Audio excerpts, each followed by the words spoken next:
خیلی مؤسسه با کاش دادن، کرتی دادن، لباس دادن. زملوني دفئوني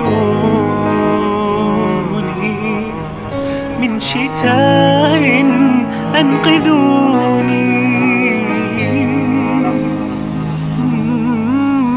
بح صوتي حان موتي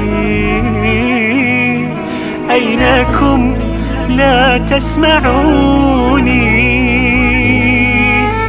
هل جهلتم أم بخلتم أم عميتم أن تروني شل طرفي مات نصفي جف دمعي في عيوني. برای صدها خانواده نیازمند به ویژه کودکان در ولسوالی کشک کهنه هرات پوشاک از زمستانی توزیع شد. این پوشاک شامل لباس، جمپر، کفش و کمپل می شود که به این افراد توزیع شده است. مؤسسه خیریه احساس همساله با فرارسیدن فصل سرما روند جمع آوری و توزیع پوشاک زمستانی به خانواده‌های نیازمند در مناطق دوردست را آغاز می کند.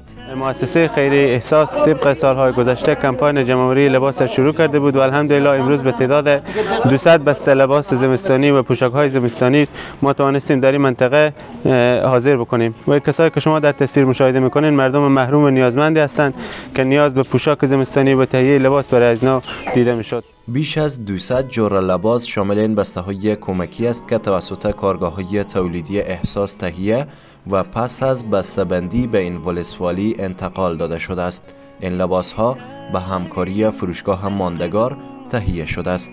با این وجود خانواده‌های مستفید شونده با دریافت این پوشاک زمستانی میگویند که کودکانشان در این فصل سرما بیشتر نیاز به پوشاک دارند و این کمک نیز فرزندانشان را خرسند کرده است. خیر بین مؤسسه کمک کرده، شایستی زمستانی چیزی نداریم، 5-6 دست لباس داده، کورتی داده، کش داده، خودی ما کمک کرده، همکاری کرده. خیر بین چیزی نداریم، مردم آواره فراکنده.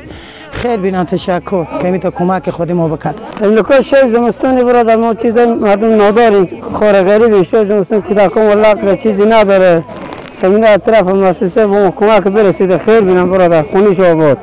کودکان والله چیزی هم نداریم، لباس چیزی بخریم. مؤسسه خیریه احساس ضمن قدردانی از تمویل کنندگان این برنامه‌های زمستانی در تلاش است تا با جمع آوری پوشاک زمستانی تعداد بیشتری از خانواده‌های نیازمند را تحت پوشش قرار دهد.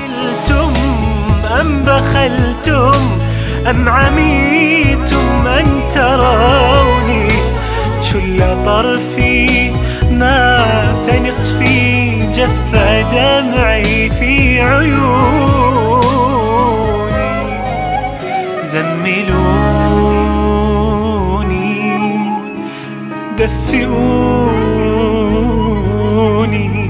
من شتاء انقذوني